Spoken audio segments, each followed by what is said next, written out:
now in the webinar, but at a certain point, when we get to a point where we're kind of opening things up for Q&A and discussion, we'll unmute everybody so that we can hear from all of you.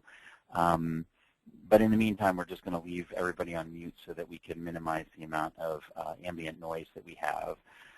Thank you very much for joining us today for this overview webinar for the 2016 Innovation and Economic Prosperity Universities Designation and Awards Program.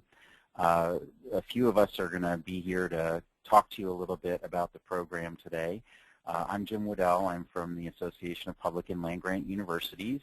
And I work with, among other things, I work with the Association's Commission on Innovation, Competitiveness, and Economic Prosperity, or CISEP. And joining me for the presentation today are Dwayne Dunlap from Purdue University and Aslam Garibay from the University of Central Florida. And Dwayne and Aslam are our co-chairs for the Innovation and Economic Prosperity Universities program. Dwayne, you want to say hello? Good afternoon, everybody. I'm glad you're taking the initiative to get on board. And speaking as a former department head and dean, going through this process in the past at my own institution has had tremendous impact on the internal and external stakeholders of our school and of the university. So glad you're with us. Yes, thanks. And I don't see that Aslam has gotten on the line with us yet, so we'll just go ahead. But both Dwayne and Aslam are great resources for you. Will continue to be great resources for you over the coming year should you decide to participate in the program, and I will be happy to be a resource for you as well. With that, we'll just go ahead and jump into giving you the overview of the program.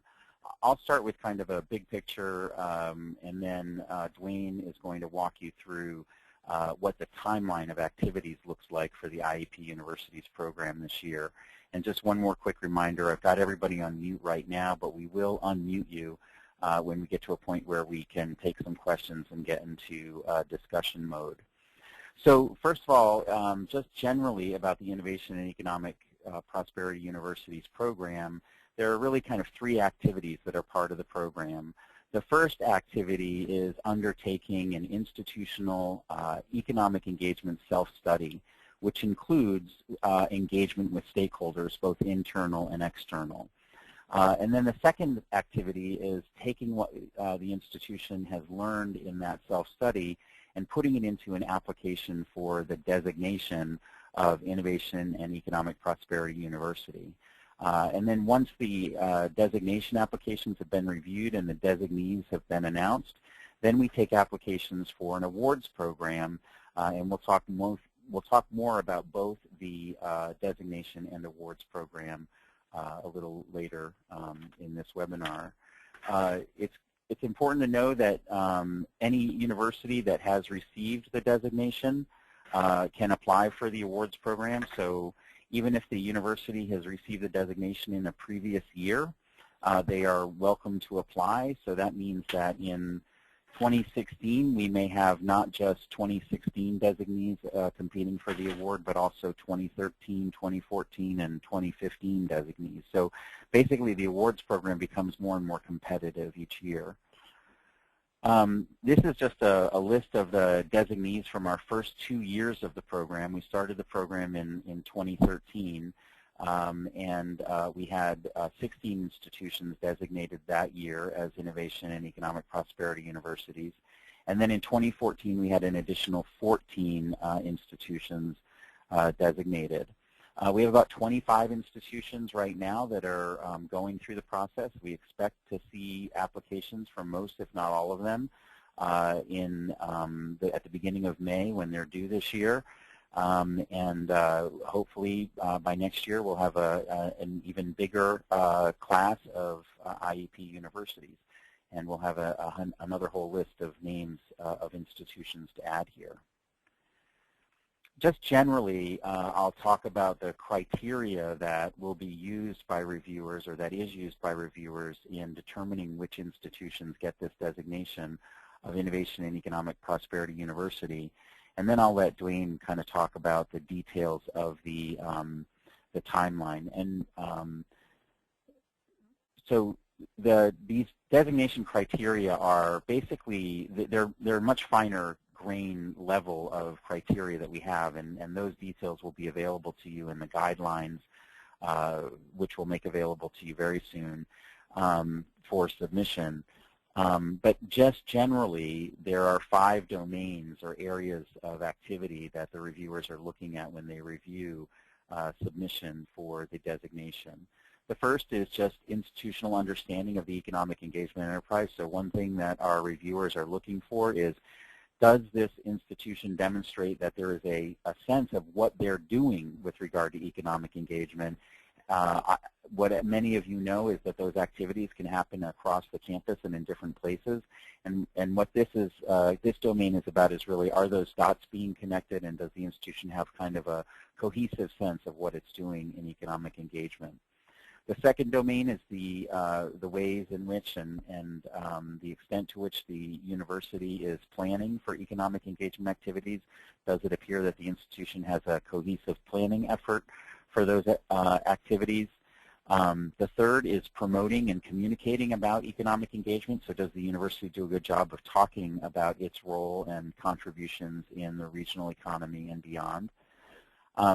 And then the fourth domain, it's about how is the university doing in terms of advancing university economic engagement among peers. So is the institution connected with community through SciCep or other associations or other networks through which it's actually working with other institutions to advance the whole sort of field of economic engagement. And then finally, there's a sort of broad catch-all category of innovation and economic prosperity. And this really has to do with sort of how does the university see or define innovation and economic prosperity and its role in those things. And really it's about, does the institution have a clear vision and sense of mission about its role in supporting the sort of innovation and economic development ecosystems in their region. So those are the broad categories of criteria that institutions are reviewed for in the designation submission. I'm going to go ahead and let Dwayne go right into a review of the timeline. But if you do have questions, make sure you're jotting them down so that when we're ready to do the Q&A and discussion, you're ready to go with those questions. So Dwayne, do you want to go ahead? I would be glad to, Jim. Thank you. Good afternoon, everybody. As you can see on your screen, there's 2 excellent references to help indoctrinate you and make you and the other women and men that will be on your team and putting together everything. The first URL you see there for the CICEP Economic Engagement Framework website has 2 folders. If you jump to that, it has 2 folders of information. One is on assessment tools, the instruments, and then the metrics field guide is there as well, which is important to begin to take a look at. And of course, I want to be clear that these are examples and things can be modified to fit your institution, because all of us have different missions at our universities, and it's not that one is better than the other. They just are. And so once you begin to start to identify your internal stakeholders to give you input and also the external stakeholders to your institution, you'll become very familiar with those assessment tools and modify them to fit your population. The second website that Jim has up there, that URL, allows you to go to the Innovation and Economic Prosperity Awards Program criteria, and you'll be able to go there and download with all the submission guidelines, the details of what's required, what we're looking for, page length, all the details, nuts and bolts, as if you were applying for a grant through NSF or DARPA or whomever. All the guidelines are there for you to begin to progress through. And just to add to that, I think the key thing here is that between now and September, you should be taking a look at these documents and thinking about your institution's participation in this program. As Dwayne said, with the SciCEP framework, we have those tools available to you to build into your institution's self-study, but you're not required to use any of them. The idea is to find a way to do a self-study that helps you put together a submission, and that's where the guidelines come in handy to figure out what your submission has to look like. And so you should be looking at these documents as soon as you can, and the main thing you're doing right now, of course, is trying to decide whether or not your institution is going to participate in this. So the sooner you can download these documents and take a look at them, the better you're going to be able, the more informed decision you'll be able to make on that. So I'm going to go on to the next slide here, Dwayne. Thanks, Jim. As you can see, the timeline coming up this spring, and I know many of us are looking forward to spring. We are in Indiana, that's for sure. You're invited to participate in the APLU summer meeting, which is focused with CICP, EP, excuse me, and we do spend time with IEP universities focused on a summit regarding the application process that you're going through. By the end of this month, I would encourage you to bookmark aplu.org in your browser so that you can register. We would enjoy having you and meeting you face-to-face and working with other peers from other similar institutions like yourself down in Raleigh. That would be well worth your time for you to attend and be part of that. I can tell you, having been to the first one, and then last year was our second one, it was well worth everybody's time in attendance. So thank you, and you'll be able to register again later this month for that through APLU. In September,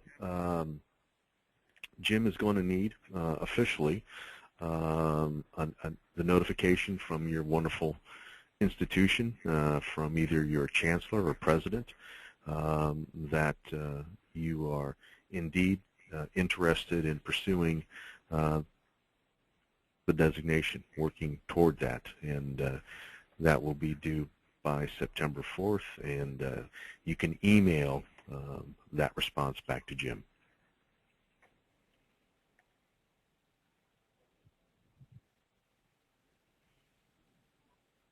As we look at the timeline, we're moving up to September.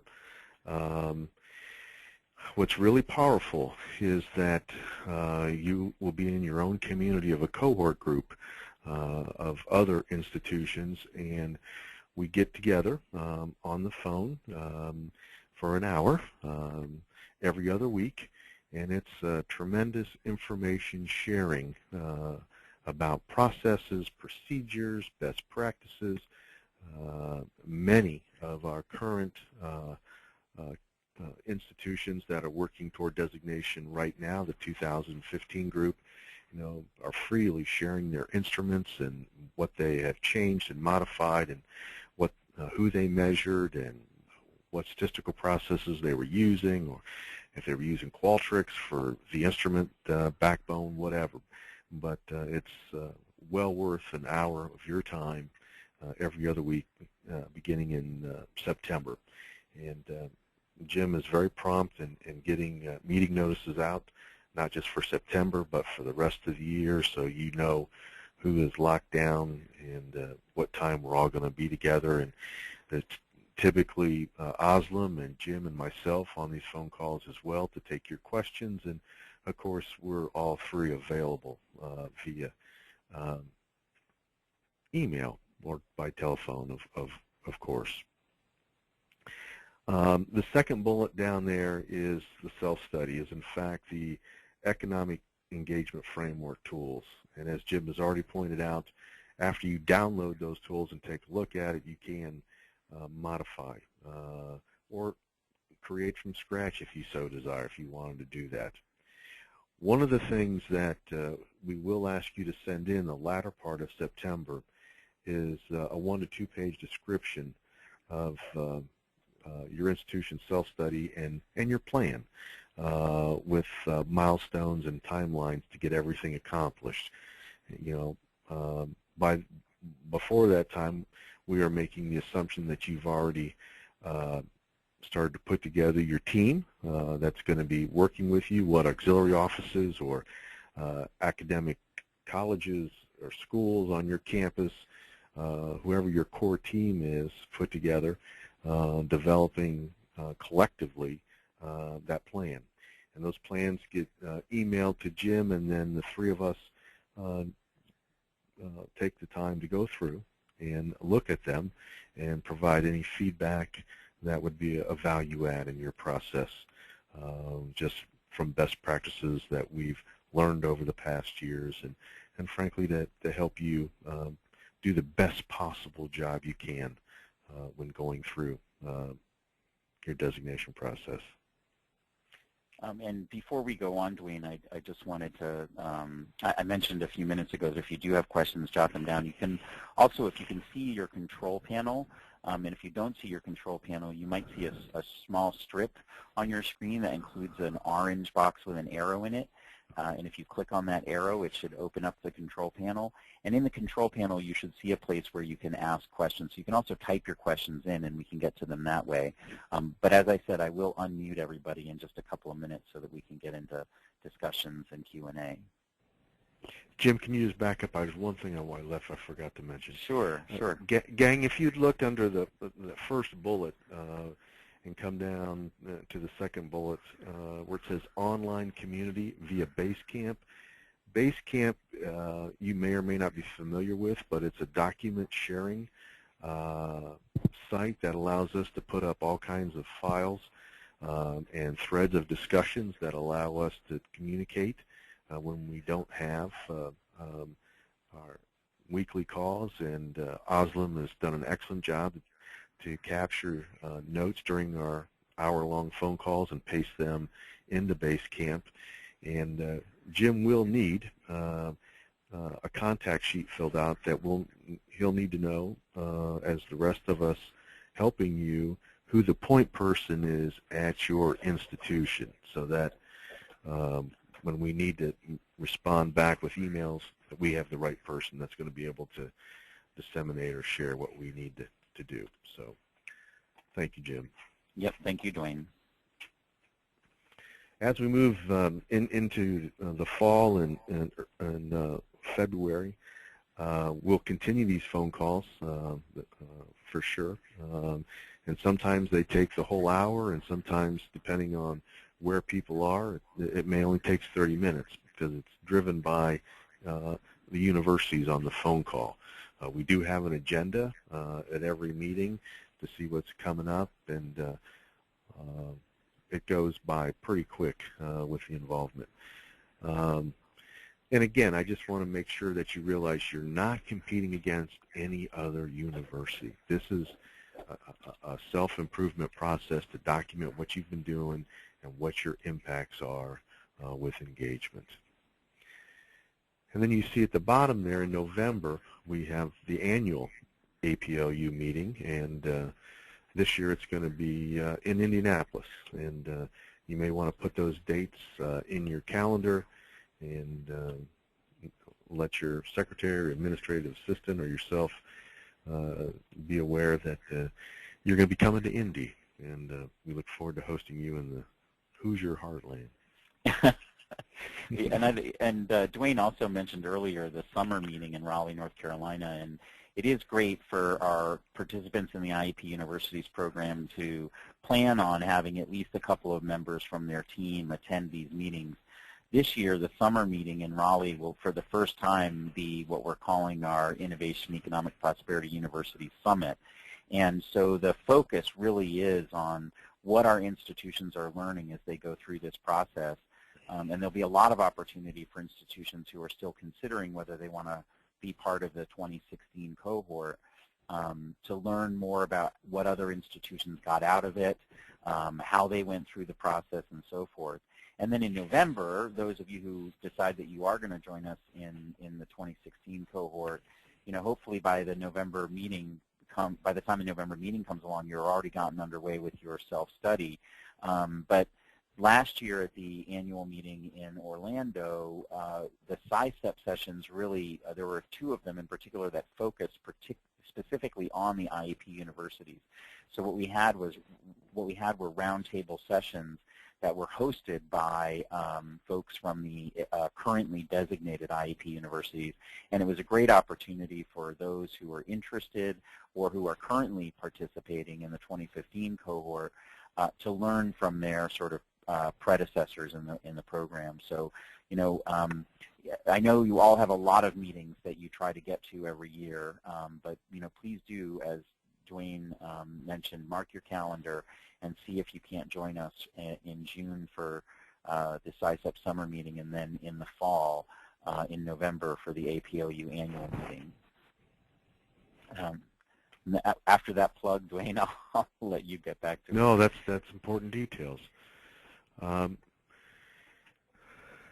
As we look into about this time next year through March, you'll be preparing your submission, and somewhere between 20 and 30 pages. We will provide in the next few weeks those guideline materials and outline for you to begin reviewing and take your questions, and I'm sure you'll have some for sure, and that's why the every other week universities get together and we talk and resolve any questions about those guidelines or any particular details that you may want to find out about. And then in March, as you can see, you'll register your intent to submit an application for the IEP University designation. And as Jim has so noted, only those institutions who have previously submitted a letter of participation on or before the 25th of September 2015 may register. So that's why in the previous slides, Jim will let you know when he needs a letter of commitment from your president or chancellor at your institution, so that we can begin to make resources available to help you. Yeah, I just realized, Dwayne, that I've confused things here a little. That should say March 4th, 2016, not 2015. And what that deadline is in 2016 is just sort of a last-minute kind of head count. We have institutions that go through this program with us, and they start with us in the fall, and they participate in the biweekly phone calls. And for whatever reason, and this, of course, happens with all kinds of initiatives on our campuses, they just get to the point where they realize they're not going to be able to finish the self-study, or for whatever reason don't plan to submit a designation application.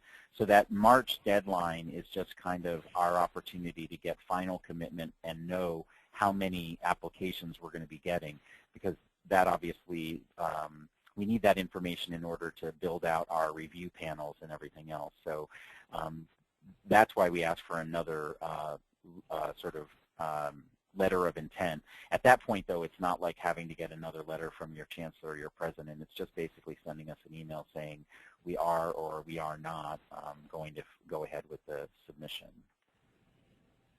And sorry for the confusing date, but that is March 4th, 2016. No problem.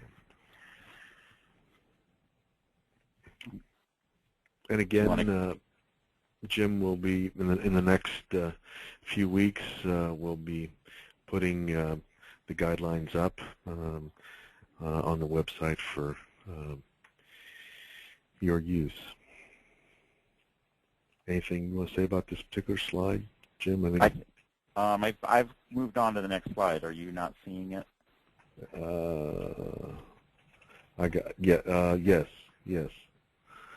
Yes.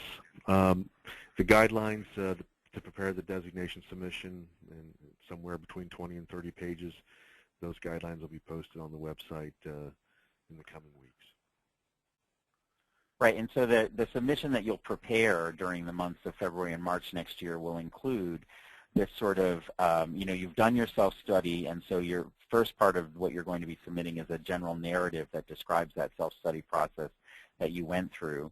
And then the second big chunk of the submission that you're going to be preparing gives brief descriptions of what your university's accomplishments are in economic engagement and how you know those are accomplishments.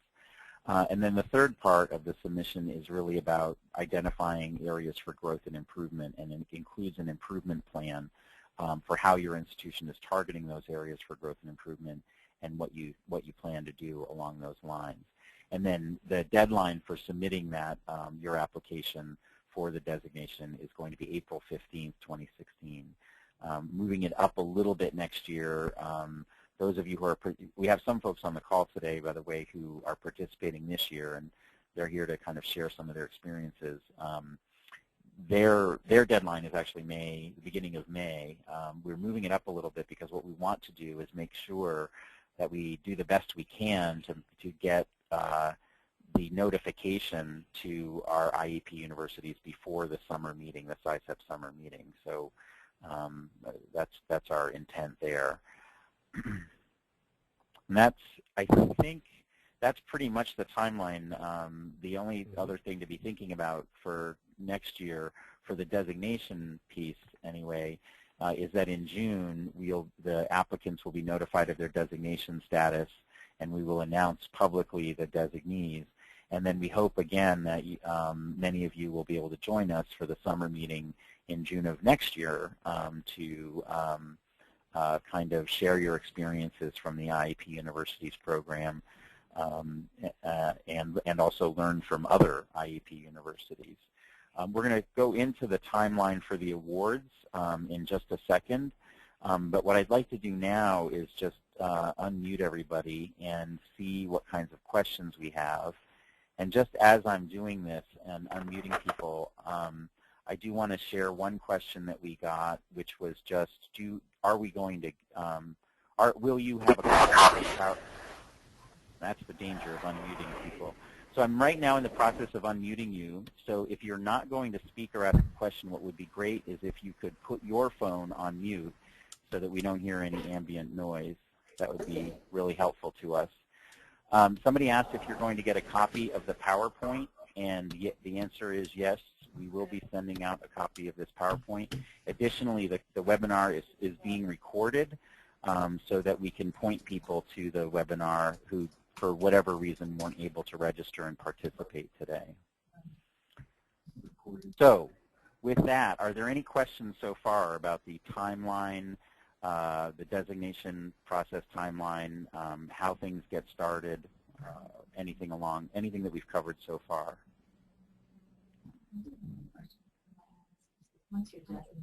No questions? Okay, great. I guess we're being comprehensive. I'm going to mute everybody again then. And I'm going to go ahead and start to walk us through the timeline for the awards. So we just talked about the designation process. That all happens up through and until June of 2016. Once institutions submit their designation applications and our review panels look at them, and then we get back to and tell people, we notify people of their designation status, and we make that announcement publicly, then we begin the process for the awards. The awards application is much shorter. It's not, you know, you basically have everything in mind, or should have everything in mind by the time you finish your self-study to be able to prepare your award application. And you'll do that in July and August. So as long as your institution does indeed receive the designation of IEP University, you then qualify to submit an award application. Award applications are generally about 6 to 12 pages. They include a brief overview of the university's accomplishments in economic engagement, similar to the overview that you provided in the designation application. And then we ask for 3 case studies of economic engagement accomplishments in these categories. And the categories are the kind of general categories that we in SciCEP talk about university contributions to the economy in. And those are talent, as in education programs and workforce development, innovation as in commercialization, entrepreneurship, support for small business development, and so forth, and place, which would be community, social, and cultural development kinds of activities with an eye toward economic engagement. And so we have an award in each one of those categories, and your institution will be applying by highlighting the category or categories that your institution, you feel your institution is most strong in. But importantly, no matter which category you are highlighting, we are also going to be asking you to highlight the connections that your institution makes across talent, innovation, and place. Because one of the things that we also believe in SciCep is that contributing across those three areas is important, but that institutions have a higher scale of impact in their regional economy if they're looking for places where talent, innovation, and place kind of overlap and connect up with one another. So the highest award that we give every year is called the Connections Award, and we give that to an institution that has demonstrated that they're making those connections across talent, innovation, and place. August 12th of 2016 will be the deadline to submit the application for the awards. In September of 2016, the award finalists are announced, and then in November of 2016, the award winners are announced at the APLU annual meeting, and in 2016, that will be November 13th to 15th in Austin, Texas.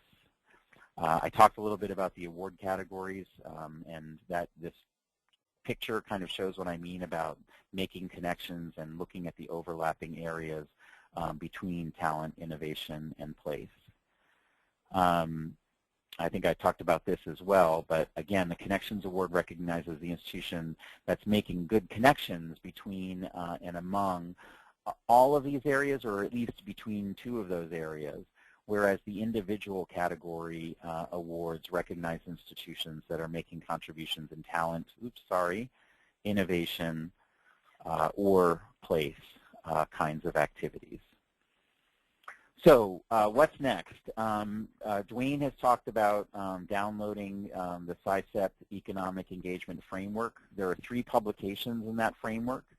The assessment tools is the one that almost every institution has used as part of its self-study plan.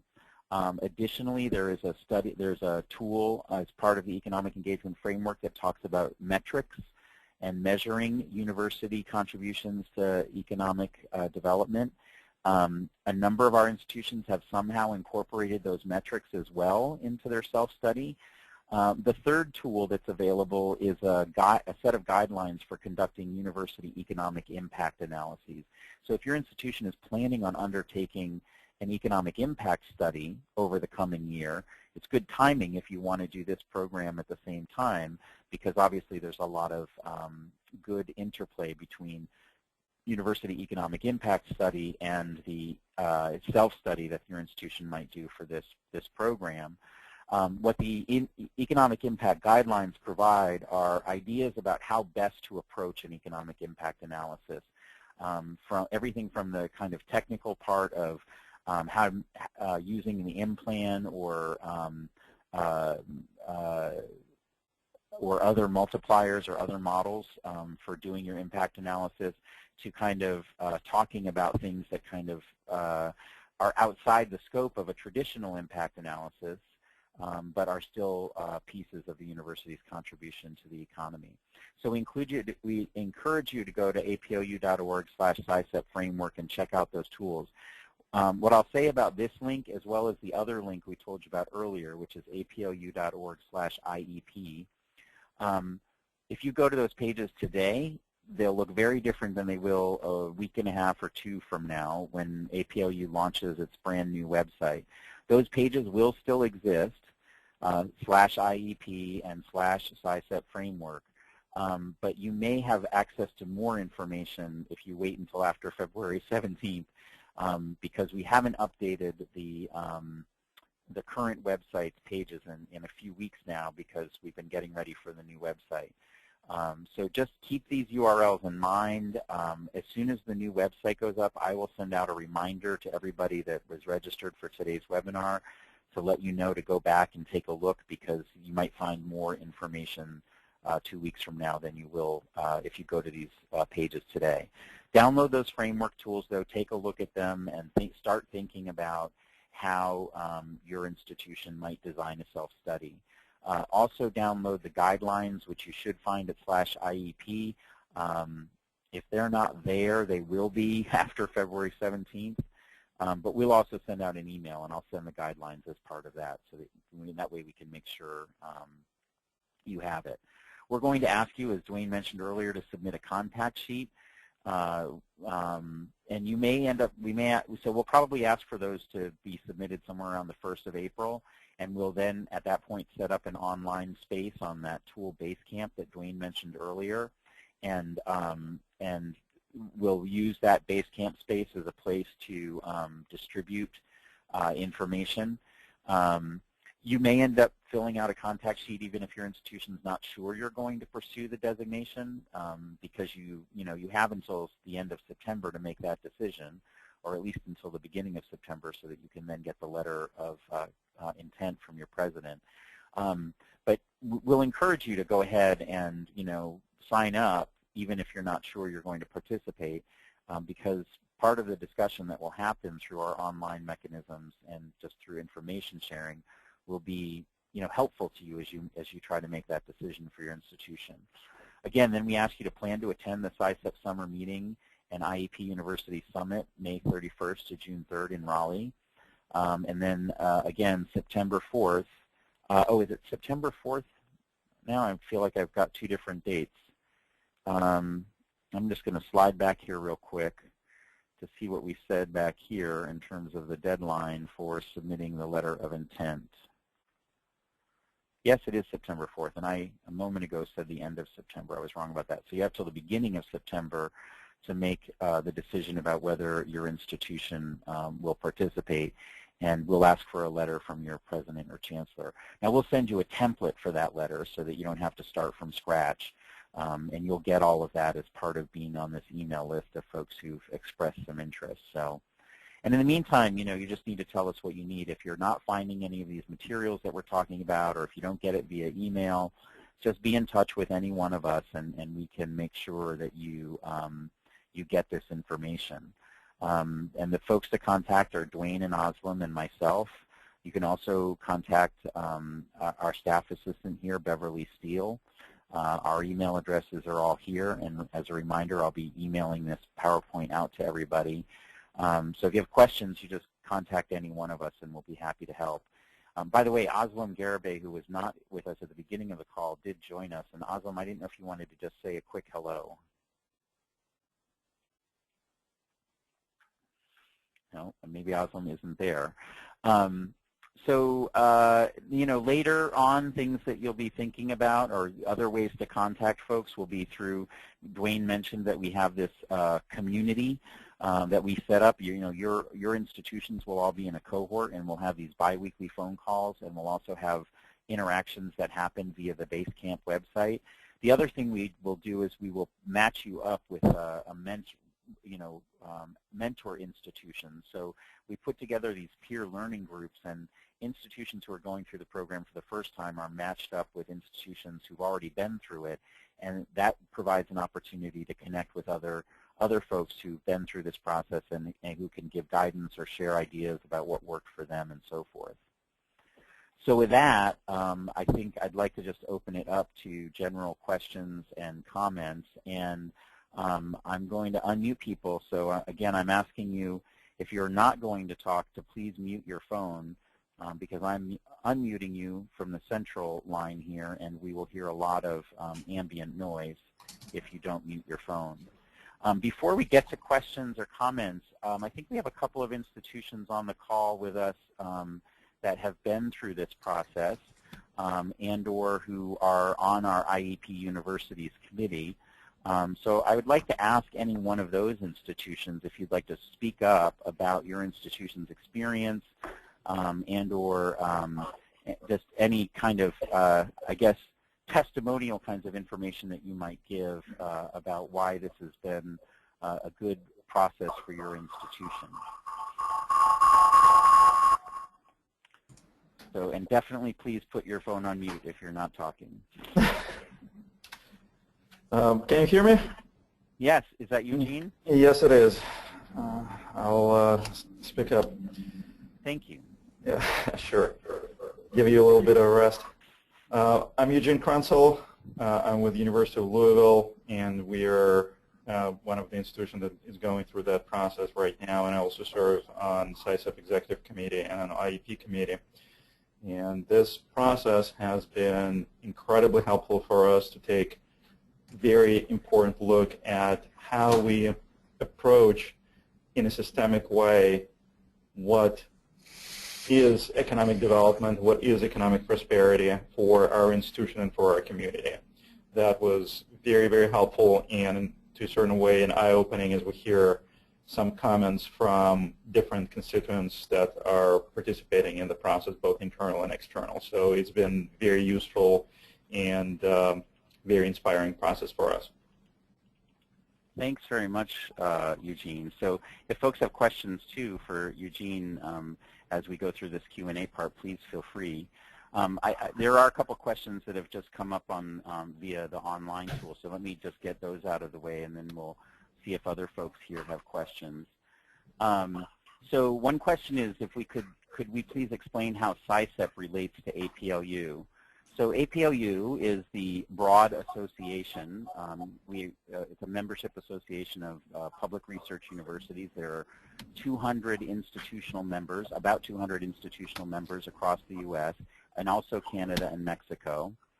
And then there are another 30 or so members of APLU that are system-level members. So, you know, for example, the University of California system is a member, in addition to individual campuses and the UC systems as members. So I'll just put everybody back on mute. If you do need to ask a question, I think at this point I'm going to ask you to just ask it through the window on your screen, or let me know that you want to ask a question that way, and then I'll unmute you, because when I unmute everybody, we tend to get a lot of ambient noise like we were just getting. That's the association. SciSep, which is the association's Commission on Innovation, Competitiveness, and Economic Prosperity, is one sort of special interest group within the whole association. So SciSep is a convening of research vice presidents, people from the staff of research vice presidents, offices, offices of economic development, people in engagement roles at their institution, and others. We're one of, I think there are about 15 different councils and commissions that are part of APLU, and SciSep is one of those councils, it's one of the commissions within the APLU membership. And we convene sort of everybody at the APLU member institutions who are interested in these issues of universities and economic development. So James Geller, I hope I answered your question all right on that. Please let me know if you have any follow-up questions about the relationship between APLU and SciSep. The next question that came up was somebody mentioned they weren't clear on the dates for the letter of intent, and we definitely did confuse that a little bit. There are actually two moments at which you need to register your intent. One is September 4th of 2015. That's this year, and September 4th of 2015, you will register your intent, your institution's intent to participate in the program. So that's the point at which we will ask your chancellor or president to send us a letter saying we are eager to participate in the IEP Universities program, and we have a team put together, and they're ready to do our self-study and so forth. Then in March of 2016, I think it was March 4th, let me pop back to the presentation here. We will ask for another notice of intent. That will just be a simple email to us to just let us know that you are indeed going to submit an application. As I mentioned, you may submit a letter of intent in September. You may join all of the phone calls over the coming year, do part of your self-study, and then you get to a certain point and you realize that the institution doesn't have the bandwidth to finish it, or for whatever reason you decide not to submit an application. That's why we ask at the beginning of March in 2016, and again, I typed this wrong. It should say 2016. we ask for that final notice of intent. So again, September 4th of 2015, you'll register your institution's intent to participate, and then March 4th of 2016, you'll give us a final notice that you do indeed plan to submit an application. So the success ratio of applicants versus actual designees is the next question. I don't have the ratio. You know, it's the great majority of the institutions who go through this program do get the designation. You know, we've had a few institutions that haven't gotten it. It's like any kind of program where you kind of have to do this sort of thing. There are a lot of it has to do with the strength of the self-study that you do and the strength of the application that you write. This is not the designation, as Dwayne mentioned earlier. The designation is not a competition between institutions. When you get to the award process, you are definitely competing with other institutions. But the designation is not a competition. You're really only competing with yourself, and you're not trying to meet a minimum benchmark in terms of the amazingness of the programs that you have underway. It's very much process-oriented. So when you're applying for the designation, you're basically just trying to demonstrate that you have an institutional approach and commitment to economic engagement, and you're aware of what the pieces of that are, and you're committed to executing on those, and that you also have an understanding of what you're doing well and what you're not doing well. So there is a very high degree of institutions who get the designation that apply. Many of the institutions that did not get the designation last year are applying again this year, and they're feeling fairly confident because we were able to help them identify the areas that needed strengthening in their application. I'm going to go on to the next question that I have here. Dwayne and Eugene, I've unmuted both of you, so if you have anything to chime in on, please do as I go along here. So I have a question about system participation. How exactly would that be implemented? How do you get participation by all campuses, and is that necessary? I don't know if I can answer that question fully right now. I'd want to probably talk a little bit with the systems that have applied. The University of Illinois applied for the designation and got it as a system, and SUNY applied for the designation as a system and got it. We have to come out with some clarity around what it means to have a system designation versus a campus designation. We encourage individual campuses to apply for the designation even if the system has, because the system designation is meant to be just that, a designation for the system office. But we recognize, of course, that the system application is frequently talking about a number of the things that are going on campuses. So it's a little murky, to be honest with you right now, because we've only been through this program a couple years. We need to come up with some clarity about what the difference is between a system-level designation and a campus-level designation. But to fully answer your question, Don, in terms of how exactly it would be implemented, I think I'd really want to talk to University of Illinois and SUNY a little bit. What I do know is that both of those campuses did talk about things that are, I'm sorry, both of those systems did talk about things that were going on at multiple campuses. The extent to which those campuses were involved in the team doing the self-study is what I don't know. I have to imagine, though, that they would not have gotten high marks on the review if they hadn't demonstrated that they had engaged well all of the right internal as well as external stakeholders. So I think if you're going to do a system designation, it would be important to know that you have a way of engaging stakeholders across the campuses. Dwayne or Eugene, did you have anything you'd like to add on any of this? No, only that on the SUNY side, it's also, I think, that at least one of the campuses is now applying separately. So you can do both a system designation and a campus designation, I presume. Yes, you presume correctly, and in fact we encourage that. And what we need to come out with is what we haven't done yet, but what we need to come out with is some sort of guidance about what that means to have a system designation, and why would a campus want to get the designation even if the system already has it. And you're right, SUNY got the designation, but University at Binghamton is actually participating in the process this year.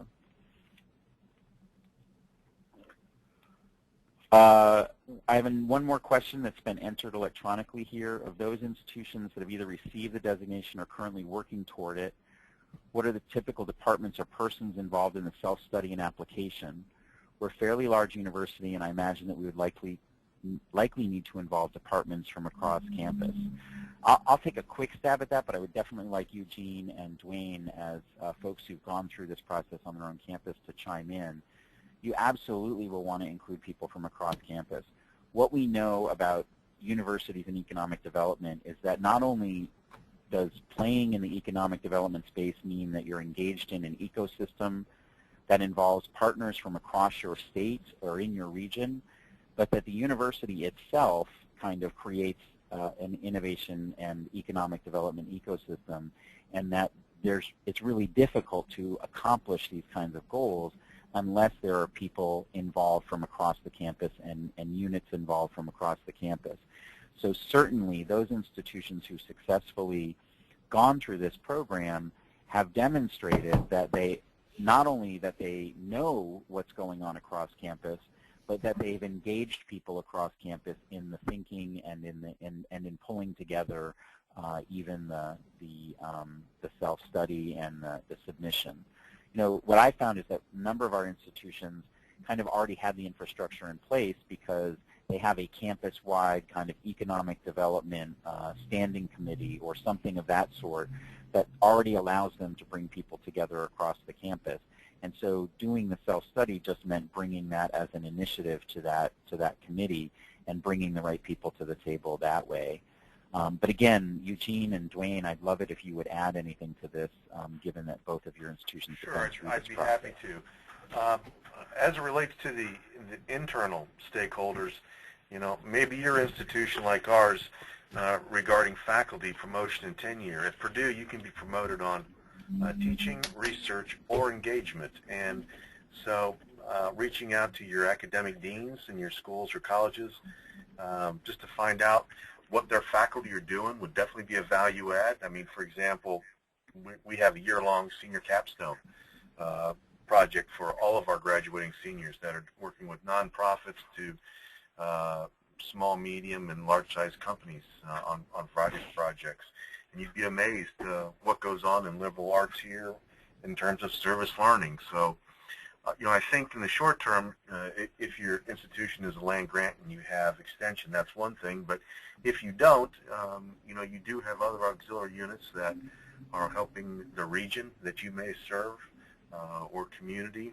So, Dwayne, what about the people across campus that participated in the team?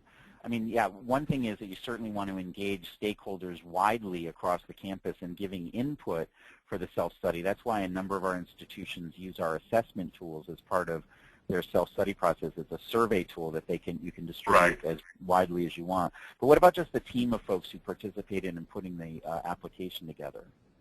Well, we involved the Office of Institutional Research because they tweak and validate the instrument and Qualtrics that we use. We had people from Extension at this institution, from our Research Foundation, which is a 501c. We had academics that were heavily engaged with engagement professionally or represented state or regional organizations with engagement flavor to them. Our Regional Development Center was with us as well because they reach out across the state of Indiana. We had a core team of about 6, and one of the vice president of research on there as well. Thanks, Dwayne. Eugene, do you want to share who participated in your campus team to give a sense of kind of the range of stakeholders you had internally? Sure. I would separate this those two things. Stakeholders is one group, and people who actually were the core team is a separate. Well, it's a subset. of that group. So the core team was based on staff from different units in my shops. I'm Associate VP for Research and Innovation, so technology, commercialization, innovation groups, both internal and quasi-internal. We have a couple of affiliated corporations that are in technicality, they're owned by the University Foundation, and they're for-profit units supporting entrepreneurship and innovation. So their representatives were on board, people from the Office of the President, and the President has reviewed the proposal, but he was not on a regular basis participating, same as Executive Vice President for Research and Innovation. We also involved people from communications and marketing, and that was a very important piece. Our business school, Center for Entrepreneurship, was involved, and also we had two faculty members that are, one of them has appointment as a separate function in my office, and the other one is just working very closely with us on a number of initiatives, and we had them involved as a part of our team. That's great. Thank you, Eugene. Just to quickly respond to, I mean, obviously from both Dwayne and Eugene, it helps to get as wide, you have to have a small enough team that you can be nimble and do this initiative, but you also need to make sure that different aspects of the university and its economic engagement are represented. Yeah, and I forgot a very important person. I apologize, and actually this is something that is now cross-linking, is our Vice President for Community Engagement. He was involved with us, and right now, after they got renewed their Carnegie designation, but there were certain comments in that approval of that renewal that had the institution decide to actually address those, and we set up, the provost had set up a new committee to help their community engagement group to implement those, and now I'm appointed to that group, so there is a cross-helping. Yeah. Yeah, it's great to have that kind of cross-fertilization. I think you want to, and including people like your government affairs and your public affairs folks is really important. I think one thing to keep in mind is that a lot of the units that you might engage are going to be very interested in turning this into a PR piece, and I think you have to be really careful about that. I think a number of our institutions have discovered, that what we ask you to do in this process to be really self-reflective and honest about where the institution is and how you figured out what your accomplishments are, where your areas for growth and improvement are, and how you figure that out. And sometimes that doesn't mesh well with the folks who want to put together a really nice PR piece. And I think just have to, that's not to say that, of course, the public affairs people and government affairs people are very important in this process. You just have to make sure that when you're including people, you're helping people understand what this process is about, that it's not about and when you get to the award application, it becomes something different. But for the designation, it's not about doing a lot of heavy PR. It's instead more akin to kind of doing an accreditation self-study where you're really being reflective and looking at all of the issues. I don't have any additional questions that have been submitted electronically, and we are at the top of the hour. So I think what I'd like to do is say thank you very much. I'd like to say thank you to Dwayne and Özlem, our co-chairs for the IEP Universities Committee, and to Eugene Krenzel from the University of Louisville for sharing his institution's experiences, and to encourage you to send us email. You've got 4 email addresses there. I encourage you to use all of them. Send us email if you have additional questions. We will be following up in the next week or two with some email back to you, everybody who's registered for this webinar, with, we'll get you the slides, and we'll also get you the guidelines, as we mentioned. We'll make sure that you have the links to go to on the APLU website to download information. As these deadlines start to come up, we'll be sure to remind you of those. We'll be getting you information about the summer meeting and so forth. So, but in the meantime, if you're waiting and you haven't gotten a piece of information that you need or you're looking for, please do ask us the question, and then that way we can make sure that we're getting that answer out, not just to you, but to the whole kind of community who's participating. Thanks again, Dwayne and Eugene and Aslam, and thank you to everybody. And we will look forward to having many of you join us in this process next year. Thanks everybody. Bye-bye now. Bye. Thank you, Jim.